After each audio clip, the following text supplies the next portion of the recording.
Okay, good afternoon, everybody.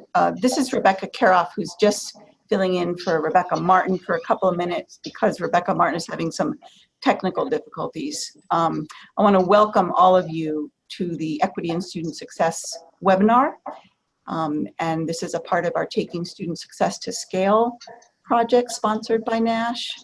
And it looks like we are supposed to have a lot of people. Many of you are on, and we're looking forward to having a good discussion with you using the chat function. Chrissy, is there anything people need to know about how they're going to participate? No, I think you covered it. If you guys don't see a chat, if you just scroll your arrow to the bottom of the screen, you'll see a menu bar pop up and it will have a chat. You can also push the Alt button and H at the same time, and that will pull up the chat. That's fine. Thank you. And we have certain parts within the webinar where we'll ask everybody to use the chat function. All right, Rebecca. Okay, so this is Rebecca Martin.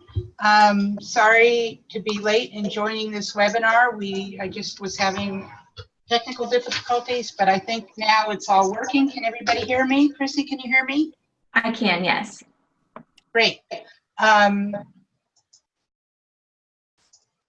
So this webinar is a follow-up on the convening that we had in April in Baltimore, which, as you know, was on equity and student success.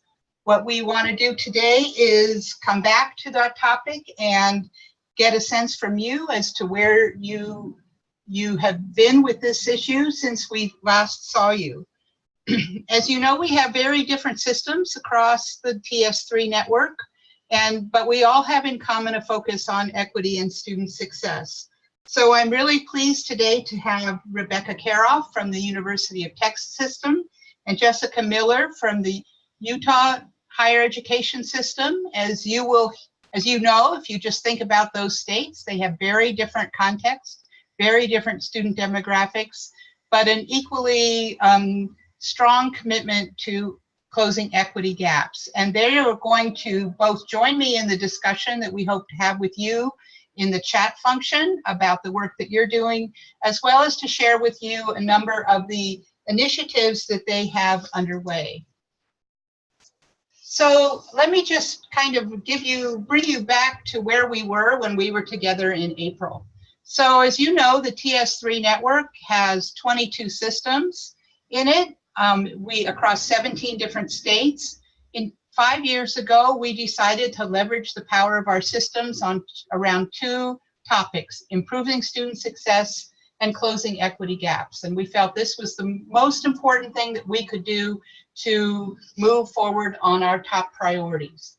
And what I wanted to show you is that from the beginning, our theory of action has been that NASH systems serve as learning organizations that can really bring about change through both scaling and diffusion. And if you look at these topics, these major points that make up our theory of action, you'll see all hands on deck relating to closing equity gaps. And so it's right there in the center of all the work that we are doing together.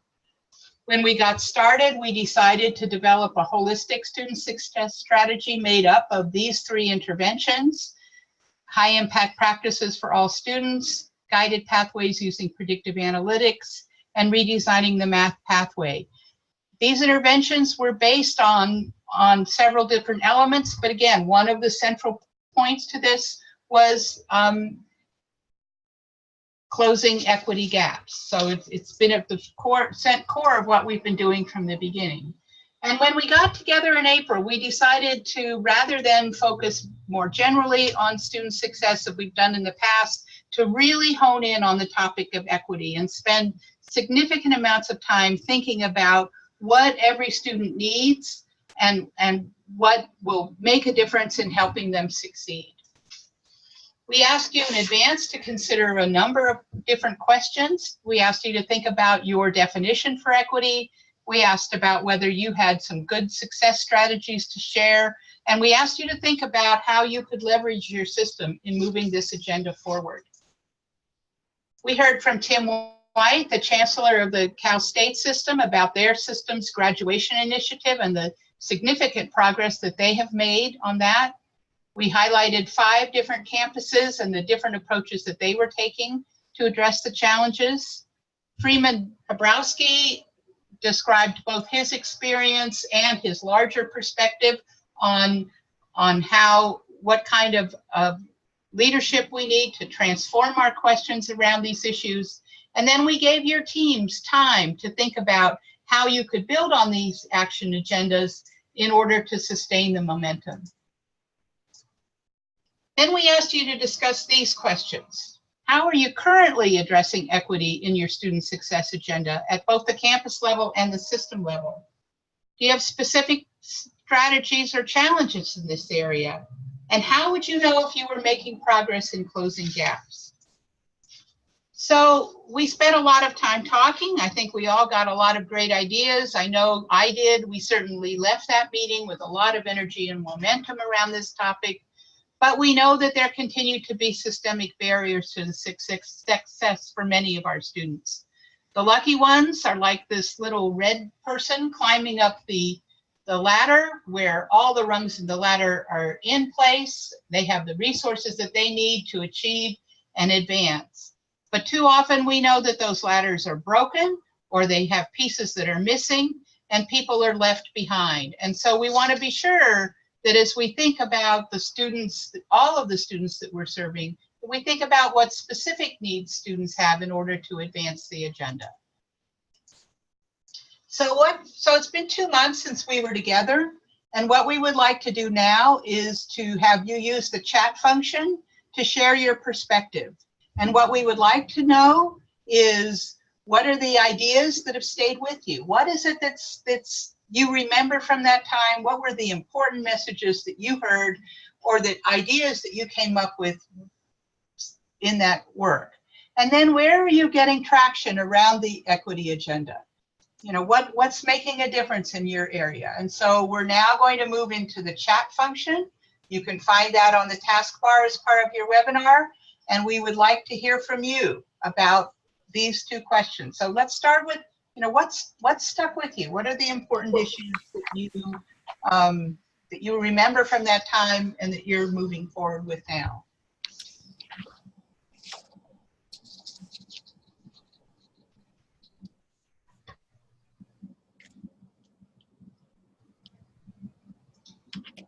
So Sachi says, defining equity in the system. Sachi, can you say more about that? Have you been able to define it? Have you come up with a definition for the Alaska system?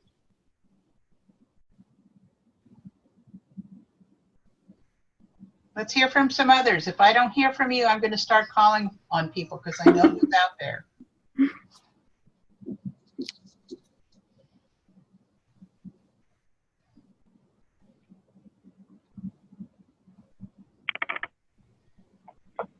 Hey, sorry, Rebecca, it's Saichi. I'm on the phone. Okay, great. No, we have not defined it. We were in the process of soliciting feedback from stakeholders, but didn't finish that process, and so we're kind of on hold till faculty return in the fall, and then we're also kind of on hold because of the budget right now. Right. Thanks. Okay. What about somebody else? Okay, here's Justin. Equity and achievement, not just access. Justin, you want to say more about that?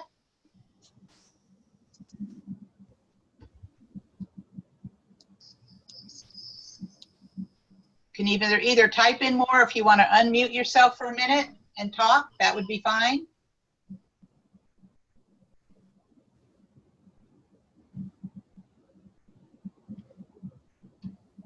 So I know that this was a very powerful convening, and I don't think I was the only one that felt that way. I've heard that from a lot of people. And so I'd really like to hear from some of you about what was it that made it meaningful for you?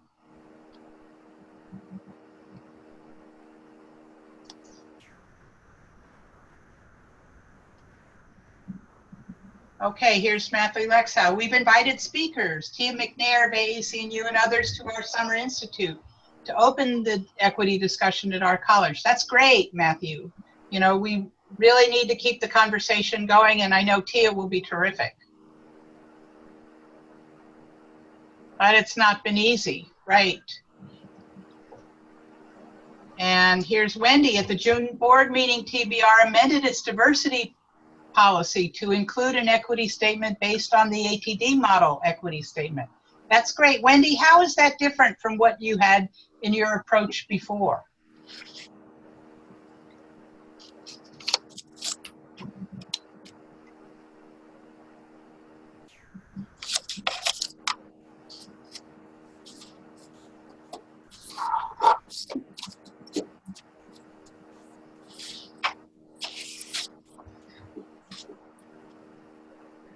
Angela, asking Wendy if she could share the statement.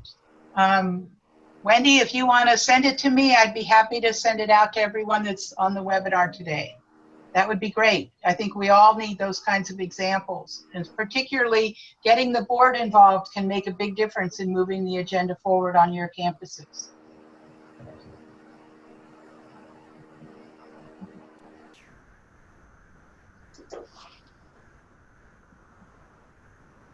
Okay, well, I think I'm going to move on to Rebecca Karoff from the University of Texas System.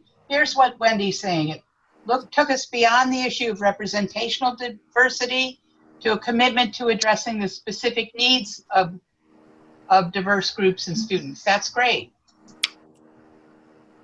Okay, Rebecca Karoff. So I'm going to turn this over to you now. Good afternoon, everyone. Can you hear me? I can hear you, yes. Great. Really pleased to be part of this webinar. Thank you, Rebecca Martin, and thank you to the TS3 network. I want to talk about how we are working to expand the equity lens in the University of Texas system. And for me, that process really entails a critical look in the mirror to think about what we are doing and what we could be doing and doing more of. If we can go to the next slide. I do want to give just some high-level Texas data. In contrast to many states, Texas is experiencing tremendous population growth at a rate of 1,000 people per day, according to the state demographer who came out with new statistics in May. And roughly half of those new Texans are migrants. Some are domestic from other states, some are international. And what's interesting about the 1,000 people a day, half of them being from elsewhere, they're not necessarily coming from Latin America, but from other continents, Asia and Southeast Asia, or South Asia in particular. And the other half of those 1,000 people a day are newborns. So we do have this growing K-12 population. And that's very different from many of your states, I know. We also have over 1 million English language learners in our K-12 population, and that continues to increase. That's more students than 34 states have combined. The state's population is increasingly Hispanic, and over half of the growth in the Texas population between 2010 and 2017 can be attributed to growth among Hispanics. So that provides just unprecedented opportunities to achieve more equitable outcomes. But we have a long way to go in Texas. Only 23% of Texas 8th grade students in 2007 had graduated from college by 2018. And today, only 42% of young Texans between the ages of 25 and 34 have an associate degree or higher. So that's far below what the state needs. And everyone, economists, demographers, educators, policymakers, have realized that by 2030, 60% of Texans will need a certificate or degree for the state to stay competitive in the global economy, and 60% or more of all new jobs will require some level of higher education. I know all your states have similar projections to sort of figure out what kind of goals they need to set. The Texas Higher Education Coordinating Board, our state agency, does have a strategic plan focused on those demographic projections. It's called 60 by 30 Texas, and it's built around some imperatives. In terms of the UT system, the UT system's just one of 6 university systems in Texas. And I do want to say how much I've come to value learning from and working with the other Texas NASH member systems. It's been really productive and collaborative in many ways. But the UT system is the largest and annually awards more than 1/3 of all undergraduate degrees in Texas and almost 2/3 of all health professional degrees. We do serve a diverse student body with 58% of undergraduates counted as URM, mostly Hispanic. As I've said, 51% of our students receive need-based aid, 39.8% receive Pell, and that figure is as high as 61.8% of the students at one of our institutions. It's worth pointing out that among our 5 Hispanics, 2 of them have just majority, really high majority Hispanic populations. UT Rio Grande has 88% of their students are Latinx, and 80% of the students at UTEP or UT El Paso are Latinx. And in some ways that those 2 campuses in particular have actually very homogeneous populations, and that does change the equity lens and the equity conversations at those institutions. I think it's clear to a lot of people, and we're not the only state, but Texas Isabel and the UT system works hard to be cognizant of that status and attend to the responsibility that comes with it. Next slide. So we organize our approach to student success in a way that really serves to honor and understand who our students are. The UT system embraces our growing K-12 population, comprised as it is of Hispanic English language learners, first generation and lower income students, as critical assets for the systems and the state's continued educational, economic, cultural, and civic vitality. Every student counts. Once we enroll the students, it's our responsibility to meet them where they are and help them persist and graduate with high quality degrees. And we know we need to count every student. Sometimes the metrics don't count the students. So we're working hard to expand our metrics and measure what we say matters. We've organized our work around 3 student success pillars: finances, advising, and belonging. At the system level, we've provided support and lots of convenings to faculty, advisors, to academic and student affairs staff, and we've helped them to take responsibility for student success. And they've helped us in turn at the system level to take responsibility. We provide financial and other resources, professional development, timely and actionable data at the intersection of policy and practice. But we know we need to do more. We need to inculcate an assets-based, equity-minded approach at every system and across at every institution at the system level as well. We need to build capacity around our expanded metrics and applied data analytics. We need to customize and assess student success interventions with an equity lens. We do some of that. We need to do a lot more, and we need to scale it all. Next slide. So let me drill down in doing so. I really have to give credit to the Taking Student Success to Scale and the April NASH meeting for pushing me and for pushing my UT system colleagues to go take a really deeper dive, a more candid look at where we are and are not, and to jumpstart our action planning. And that's where we're getting some traction. When I hold the mirror up to the UT system to assess candidly where we are in equity, I see the glass half full and the glass half empty. We do need to be more intentional about equity. And when I say we, I mostly mean the UT system administration, because we don't talk about equity much here, hardly at all. But I also mean our institutions. We need to recognize and honor the equity work taking place on our campuses, because a lot of it happens, but it happens in pockets, it happens in silos, it doesn't happen systematically, and sometimes it happens in stealth. We hide it, and that's a sort of an interesting challenge. I think in some of what we face here in the UT system is endemic to Texas. I think the state kind of dances around equity. I think it has a lot to do with the state's politics as well as its demographics. There are some good exceptions. K-12 does talk more openly about equity. The Texas Higher Education Coordinating Board does, and their 60 by 30 Texas strategic plan includes equity goals, not by institution, but by regions. But we also have some institutions in our system who are national leaders and who are doing phenomenal things in equity. Many of you know about UT El Paso, UTEP, under the leadership of President Diana Natalicio, who's stepping down after 30 years this summer. That's an institution that has organized its mission and identity around equity, working to ensure that its student population mirrors that of the region. And we're very proud that UTEP was awarded one of the inaugural seals of Excelencia in Education for serving Latino students, I think just last month. And in fact, the UT system had 3 finalists in that designation.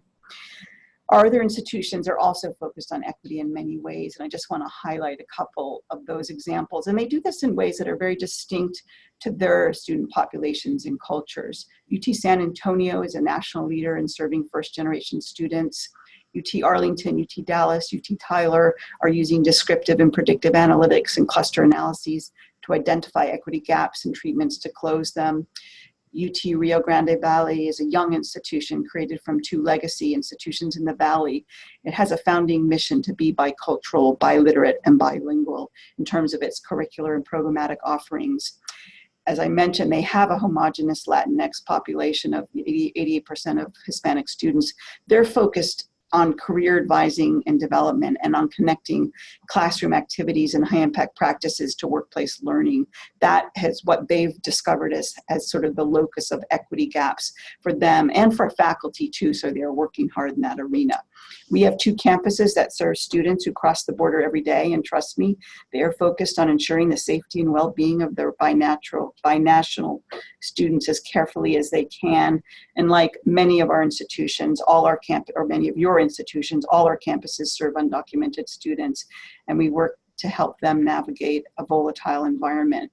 The flagship UT Austin has been getting a lot of press this week for receiving an infusion of significant dollars so that they could cover tuition and fees for students coming from lower income families. In fact, many of our institutions already do this, although they don't. We have funny endowments here in the UT system, except for Austin. Many of our institutions are constitutionally prohibited from receiving some of this endowment funding, so they can't get scholarship money for students, but UT Austin can.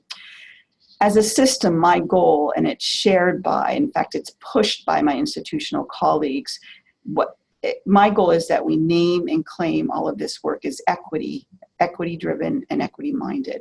Next slide. And indeed, since the April TS3 meeting, we've been working exactly on that goal, naming, claiming, and doing equity. For us, this work is led by what we call the UT System Student Success Guiding Coalition.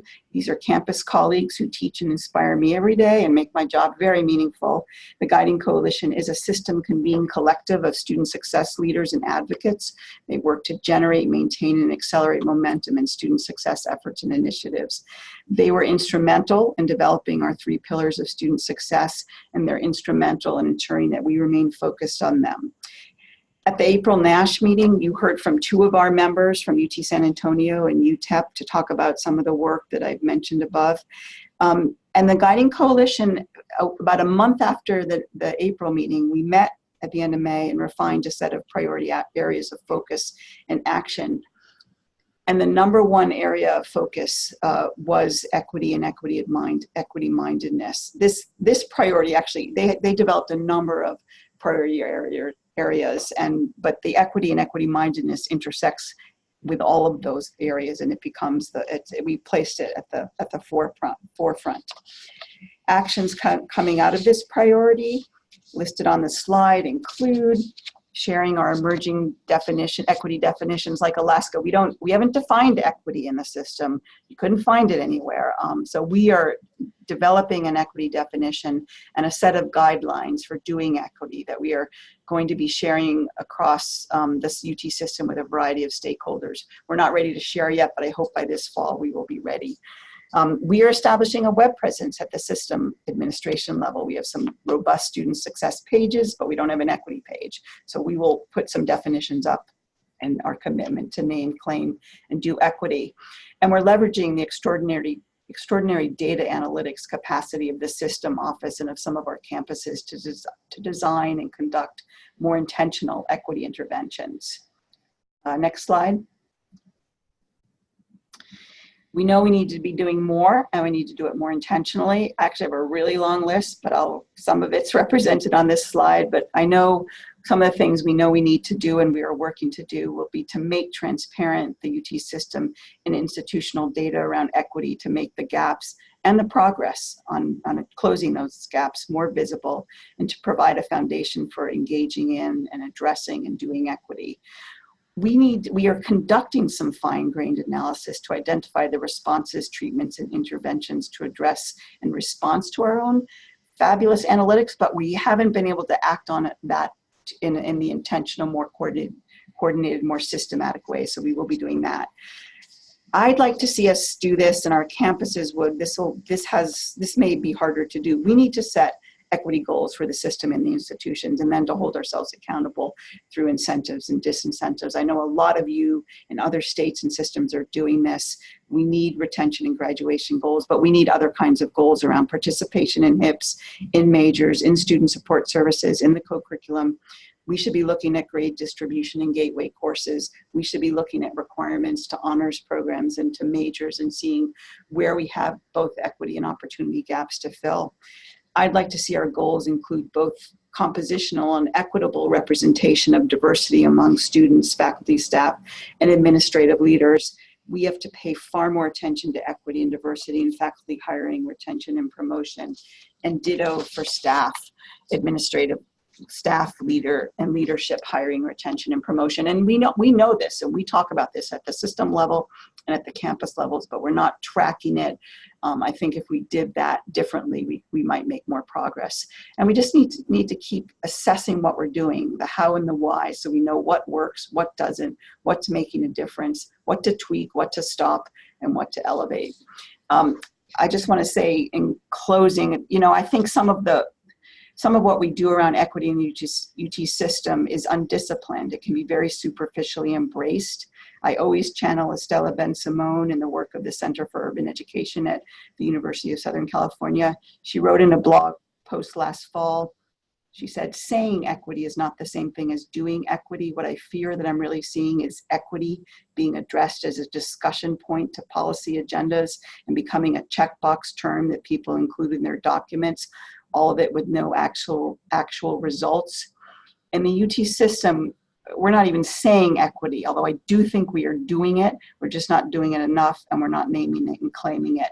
And I think when we don't name and claim equity as a core value and as action, we dilute the nature and the value of the work, and we give ourselves permission to engage very superficially and not to do the hard work. And that fine-grained, action-oriented and inquiry and analysis, we risk not holding ourselves accountable. So that's something that we are really working on, my campus colleagues and I, as we seek to name, claim, and do equity.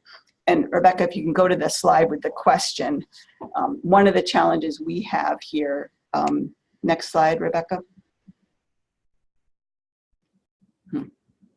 Well, it's the question is, how are you engaging leadership at the top to commit and do equity? There you go, thank you. Love to hear some chatting from all of you using the chat function or unmuting your phone to see how you are engaging your leadership at the top to commit to and do equity.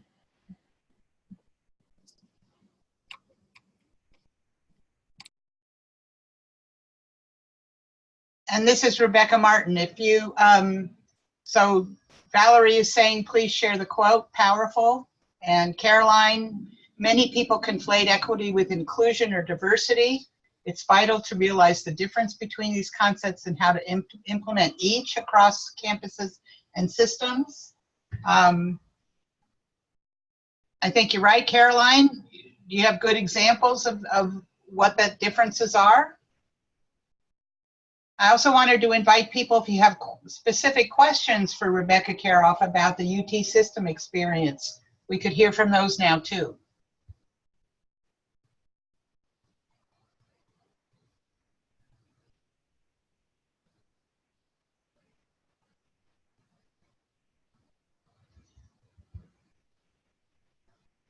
I know these are tough questions, but I know you've been thinking about them. So let's hear some examples from your campuses and systems.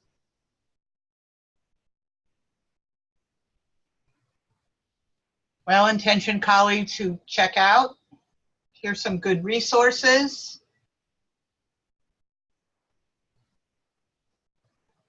Faye Akendi's asking Rebecca Karoff to expand on the data analytics. So thank you, Faye, for the question. We have this phenomenal analytics group here in the UT system in our Office of Institutional Research and Analysis, although we also have some incredible people at the institutions doing this.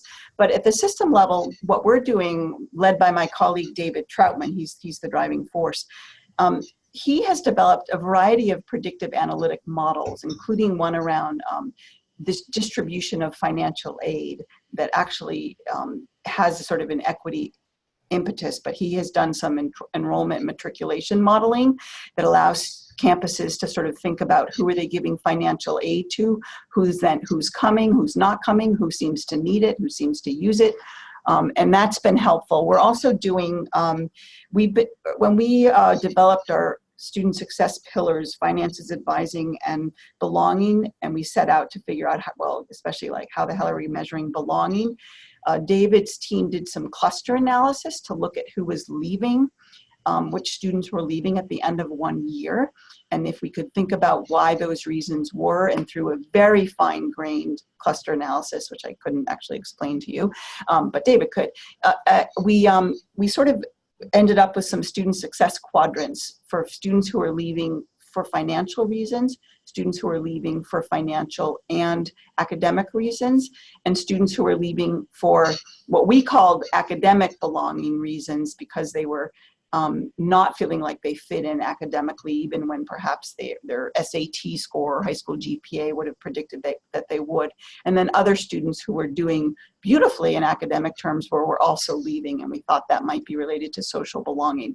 But the analysis was interesting because you could sort of have these clusters of 140 students, you know, who were at UT Arlington, who were Latina females in STEM, and they were leaving, and we were trying to figure out, okay, we know they're leaving. Now what do we need to do to get them not to leave, or to reach out to them, or predictively work so that they're not leaving? So there was a variety of those kinds of analyses. We haven't followed up as well as we'd like to. Actually, we have a great colleague at UT Dallas who is doing some of this work in her work with undergraduate students, to think about those belonging reasons for why students are leaving, and figuring out how they then bring them back in.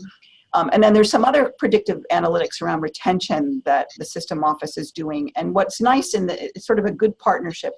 We sort of tell the campuses, hey, we're doing this, and let us know if you'd like to do it with us. So what we've had is UT Tyler, for example, reach out and say, we want to do this with you.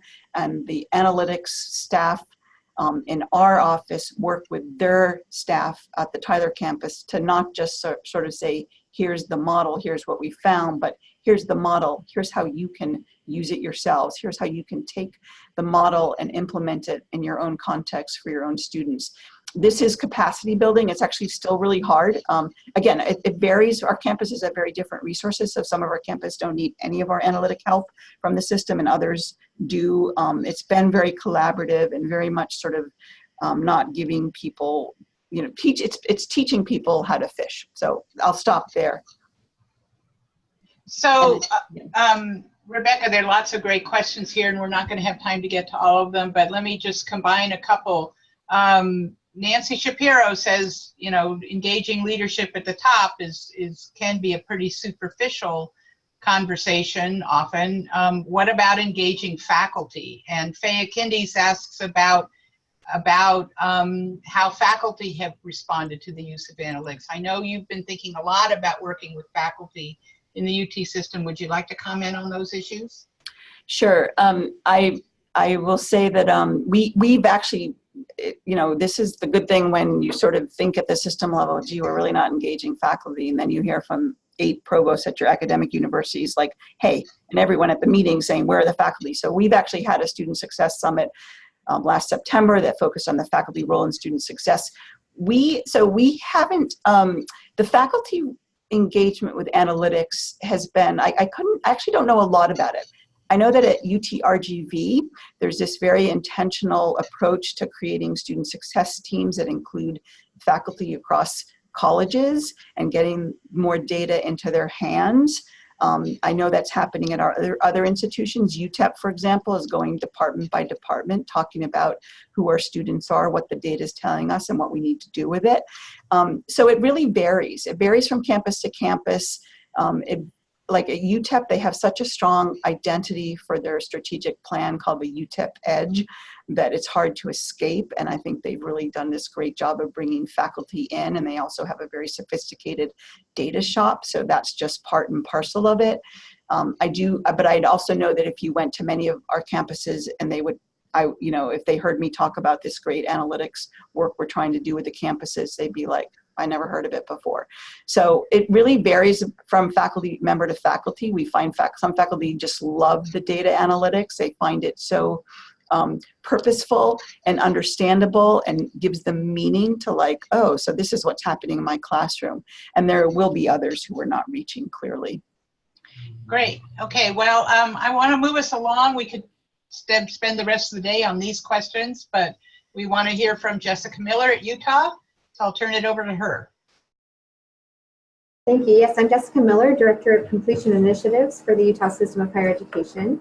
And I titled my slide deck part, Equity in a Changing Utah Landscape, because one of the things that often get asked, and not to confuse diversity with equity, is that we're not a very diverse state when it comes to race and ethnicity, but we are changing. And that kind of demographic shifting that's happening will be changing the way we talk about equity and work with equity from here on, which is very important. If we can go to the next slide. So we have some population projections from the Kempsey Gardner Policy Institute. And they are housed at the University of Utah. And you can see the first figure, they're kind of comparing the demographics that Utah has with the United States in general, the nation. And then they're looking at 2010 to 2060. And you can see that while we're not growing exponentially in diversity as far as the rest of the nation is, we are growing by Utah standards. We'll have more of a minority population by the year 2060. And the second slide you'll see over here has to do with figure 7 from their study, and I can send that link to anybody who's interested in reading more about that study. But we're looking at specifically the college age group by 2065 and that growth that's happening for 18 to 24-year-olds. And you can see that we'll have the most growth in our Hispanic population, as well as our 2 or more races. And so that is going to change the landscape of what it looks like on our campuses, or at least we hope so, because we're hoping to draw people in. And so these college age demographics will become increasingly important. Additionally, there's a study that's happening at USHE at the system level currently that's taking this demographic projection and looking at what happens if we change nothing as far as outreach efforts, increasing access and participation, and also retention and completion. If we did nothing to help to change the way we do business, what will that look like? And while I haven't seen the data that's come out from that study, I can guarantee that it's dismal if we do nothing to change the way we do business. And so talking about equity is really important, I think, and we're kind of primed right now in Utah to help push this agenda forward. So if we can move to the next slide. And kind of looking at where we are now, like other systems that have been kind of talking about this, we don't have a definition for equity. We don't have any kind of it's not built into a mission statement either, but we do have some goals that are aligned with access and participation that kind of touch on equity implicitly, but not explicitly. And how we're measuring our access and participation is how we're measuring whether or not we're going to reach that goal. As we look at the participation rates of Utah high school graduates, and I'm not sure what what your populations are on your campuses in your states. The state that I moved from to Utah, that state had a high outgoing population, so high school graduates would leave the state to go get a higher education. But in Utah, it's exactly flipped. The population on our campuses, 80% of the students on our campuses and universities are from Utah high schools or have graduated from Utah high schools. So this is why we have been using this participation rate for quite some time. We've seen a 210% increase of our Hispanic population in the state, and yet they are underrepresented on our campuses by 20%. And so that's a big area where we have a gap. Low income participation, there's an 18% gap, and then an even higher participation gap for our limited English proficiency participation. So we know we have work to do there. If we can go to the next slide. And so this is thinking about equity in terms of our completion goal. Our completion goal is pretty broad, is to increase the percentage of students who persist and graduate from higher education. And when we look at our 8-year graduation rates, this is from the 2008-2017 cohort. If we're looking at they're not great graduation rates, and this is for 8-year, so it's better than our 6-year graduation rates. But you can see that the gaps anywhere between 20-something and 30% between Pacific Islanders, American Indian, African American, and Hispanic populations compared to our Caucasian and Asian populations. And if we look at low income, there's that 17.5% gap as well. Limited English proficiency is at 27%. So pretty high gaps when we're looking at completion numbers as well. Okay, next slide. So saying all that, like I said, USHE doesn't have a definition for equity and our goals, while they might point to equity and we might have data that talks about these gaps in our demographics, we don't really have anything that's kind of helping to guide our system and or our institutions in equity work. And so that's something that I'm hoping we can start rectifying. But we do have some strategies and initiatives that we've been working on that touch equity. So for instance, House Bill 144 that came out of the Utah legislature in 2002 allows eligible undocumented and documented students in Utah to receive in-state tuition. There was some issues in 2013 with an addendum that added restrictive language that made it so undocumented and DACA students had to start at a UC school in order to receive that in-state tuition, which if you're thinking about what that means, it's a Utah high school graduate going to a public tech college, which is a different system from ours, and then transferring, like we're trying to build these strong pipelines between 1, 2, and 4. You know, and then transferring, then they would lose out on their in-state tuition. Same thing with the private colleges in Utah. They would lose out of their in-state tuition if they started outside of UC. And so in 2018, addendum was added to remove that restrictive language. So that's good. This year, HB 260 came out of our legislature, which allowed for the Access Utah Promise Scholarship Program and gave some pretty small amount of funding to it. I think it's something like $2 or $3 million. But it's only for our public institutions and both the tech side and tech college side and our UC side. And so this is a need-based aid promise program. It's a last dollar promise program. And I'm hopeful that having this as the basis already of need is a good way to start helping helping our underserved populations be financially able to attend. But I think it's very important that we don't lose the point where we get them enrolled, but we don't have anything to support students who may be underprepared, maybe first gen and navigating for the first time. And so we have a lot of work to do to make sure that we keep our promise to these students who are coming into our colleges and make sure that they can complete. We also have the statewide expansion of the Utah College Advising Corps. This year, this is the #1 priority for our regents coming out of our session. This is our priority for 2019.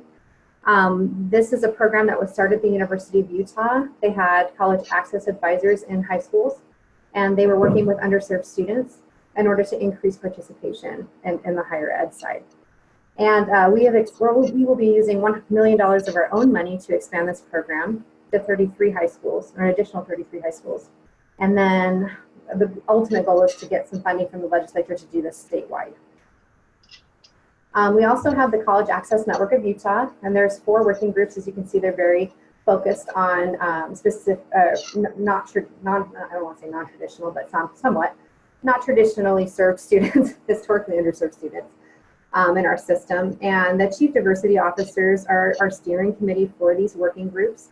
The system convenes the chief diversity officers bi-monthly to collectively look at issues of equity. And we are strategically leveraging and elevating, that's our goal, is to elevate the CDO expertise and voice. As you can imagine, we have 8 higher ed institutions, and some of the chief diversity officers are at the VP level, and then others are more at a smaller college are at the senior director or director level, where the VP might sit on the president's cabinet and have more conversations across their institution.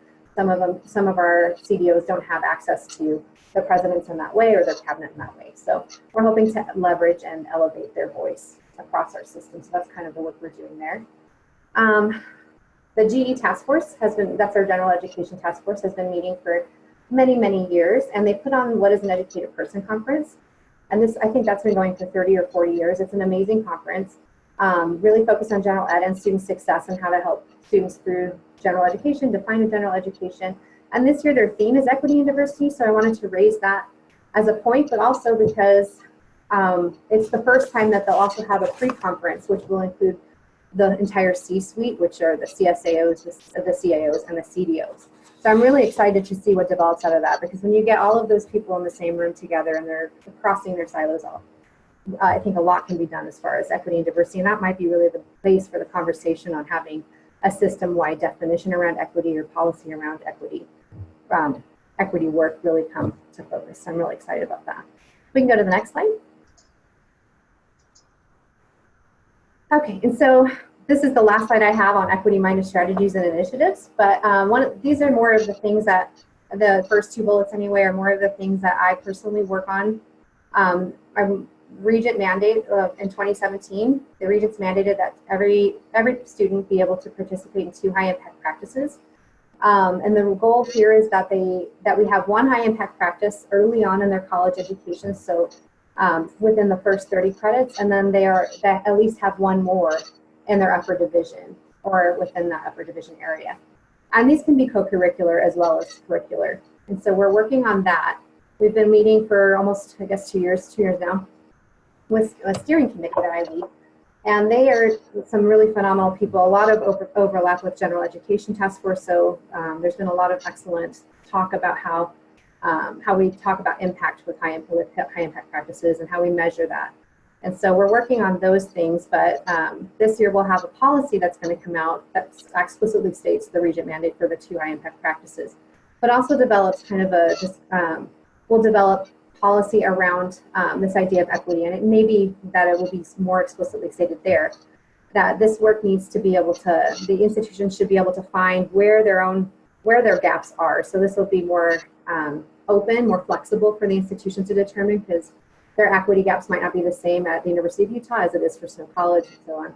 And so, but the point is that we need to increase retention and lower equity gaps. At high impact practice, that's the whole purpose of it. It's not just to have a checkbox to say, yes, we can have students enrolled in 2 HIPs throughout their career. So that's been good. And then just in kind of ending, we've been working on pathways. We have meta majors that are across all 8 of our institutions. They all align nicely together. They're not all the same. So some of our institutions have between 5 and 7, and some of our institutions have 10 to 12. But while they're 10 to 12, they are aligning in these kind of overarching areas. So that's been a big plus. And we are working on having more efficient pathways for English and math. The Utah Data Resource Center shows that we have 24% of our students enroll in a remedial course. And of that demographic, of those students, 40% are Black, African American, 40% are American Indian, Alaska Native, 34% Hispanic or Latinx, and 34% Native Hawaiian or Pacific Islander. So we have a lot of work there to help students and provide the supports that they need. And we're hoping to do a co-rec redesign. Some of our institutions are scaling that across their institutions, but we're not doing that yet as a co-rec support across the system. And so that's kind of my goal this year. And then the last thing I'll just mention is the equitable HR practices. This is something our CDOs have been taking on together and sharing their HR practices and how best to hire. And I think that's important to note that representation matters, but it doesn't just stop with the CDOs. The regions have been particularly interested in talking about where pay gaps are and understanding the demographic or the diversity of our faculty and staff, including adjunct faculty. And so they have updated their region policy 805 in order to look at who are the folks that are our staff and faculty, and what is their pay, and how is that representation aligning with the demographics in our regions and in our state. So that's exciting. If we can go to the last slide, this has my question. So, I feel like Utah's really primed right now for this equity conversation. We have many ongoing initiatives that touch on equity, even if without explicitly stating. And we have even more things being done at our institutions. I mean, some of our institutions have equity already built in to their strategic plans. They have it part of their mission. So they're way ahead of where the system is. They're doing phenomenal jobs. But I'm wondering how we can use data.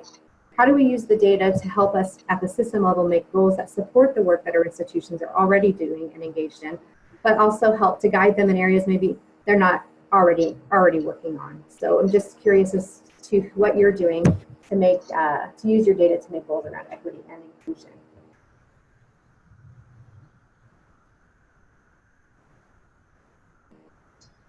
So Jessica, while we're waiting, we've got a couple of questions for you. One is, Nancy Shapiro, I like the tie-in between equity and high impact practices. Are there any specific high impact practices that seem to be most popular or working most effectively? Any that stand out for you at this point?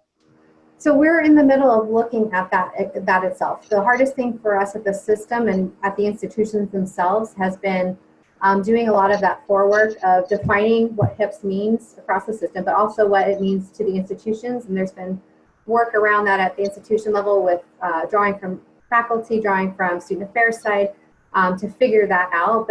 And also the more important part is how do you track that? How do you identify those and how do we know where the gaps are? We don't even know who's participating because it's so decentralized on campuses.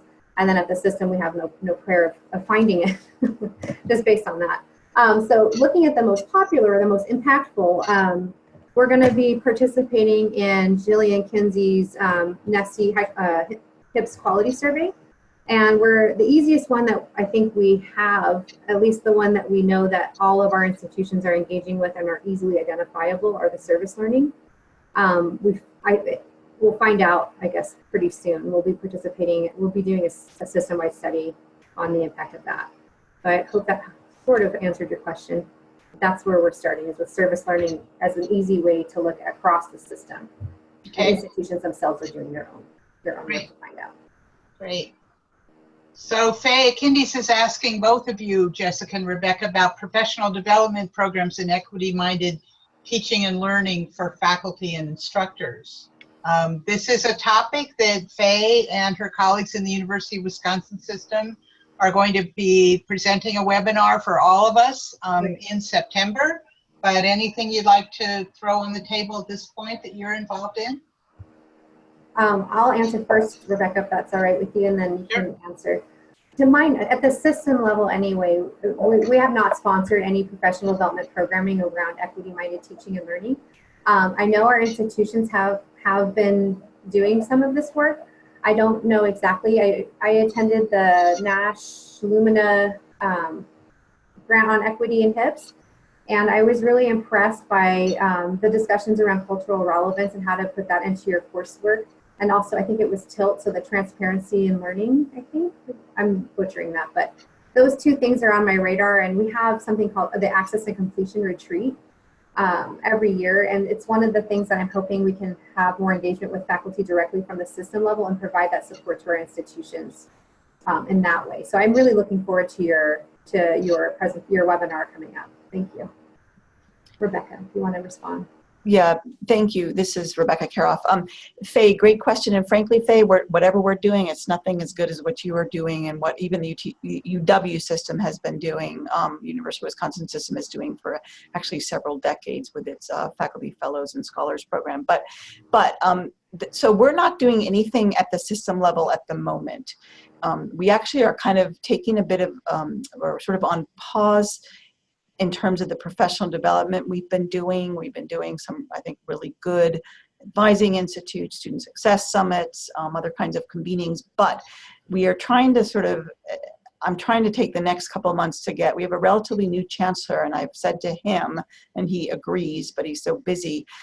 I feel like we need to really do a more holistic professional development plan for the system that needs to include sort of equity-minded practice and also the data analytics piece. I'd love to do a kind of, I don't even know what we'd call it, but some kind of institute. I've been talking about this with several colleagues where we really make it much more equity infused and really drill down. I've been speaking in some very high level ways, but really just sort of say, all right, let's look at access, let's look at persistence and retention, let's look at excellence and participation. Let's look at completion. Let's sort of look at those equity gaps on your campuses and think about what we need to be doing in terms of data practice and policy. But so we're not doing enough yet. Our campuses have attended the AAC&U Institute on HIPS, which I think is great.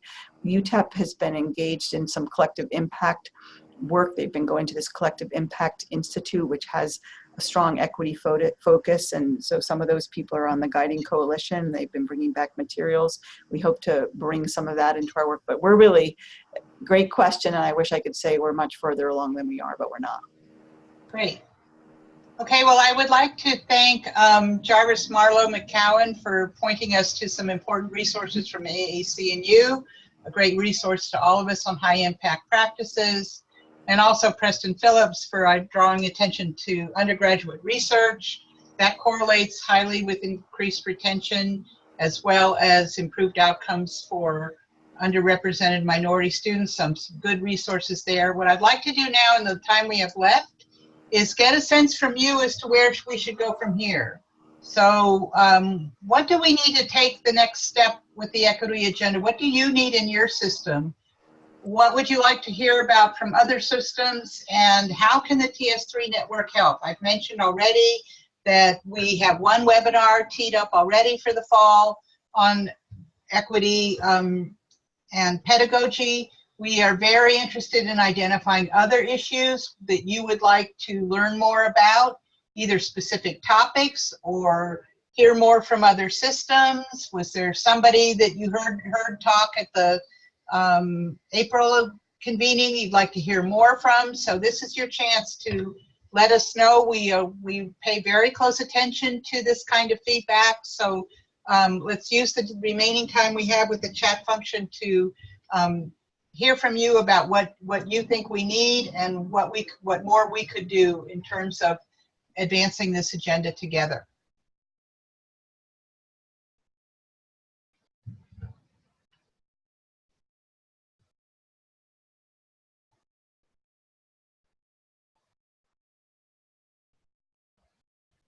Looks like there's a SUNY convening coming up in October. Some of you might want to follow up on that. We will definitely try to respond to additional questions and share resources that have been referenced during the course of this webinar. But let's hear from you about what you'd like to see now. What can we do next? Clearly, this topic struck a chord. This is one of our larger webinars, so we want to make sure that we respond to the ongoing concerns that you have on this topic.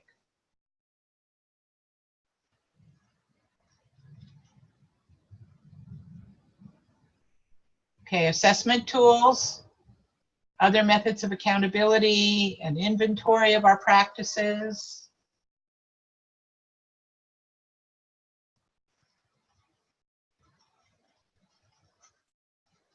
How to scale equity-minded, high-impact practices.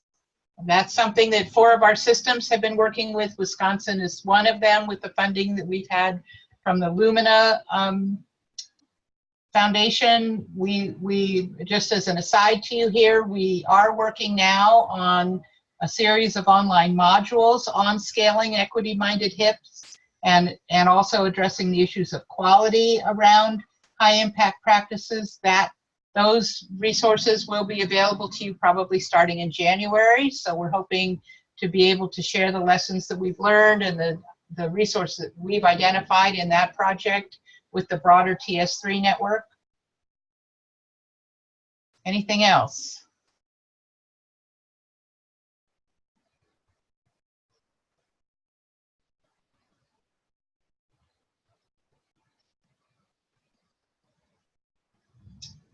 Okay, so effective strategies for engaging students who've been traditionally underrepresented in evaluation reports.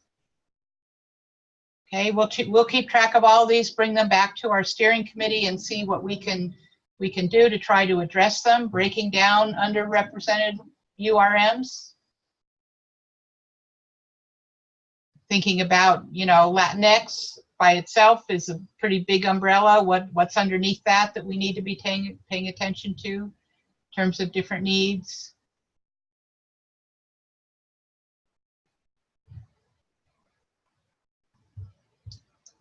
Another great resource from Estella Ben-Simone on equity by design.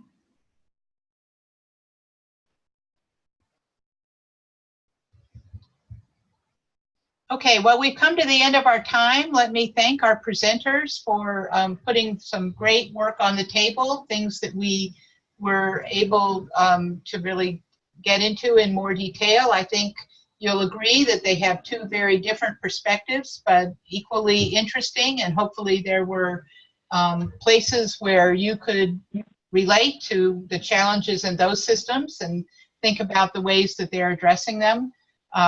We, as I said, will be back to you in the fall with a continuing series of webinars on these topics, and we are looking forward to connecting with all of you again in the future. So I hope you have some time to enjoy the summer and take some time off, as well as continue to move this very important agenda forward. We're very happy to have such an active network and to have you be part of it. So thank you very much. We are now going to move to the end of this webinar, but we appreciate your time and look forward to connecting with you again in the near future.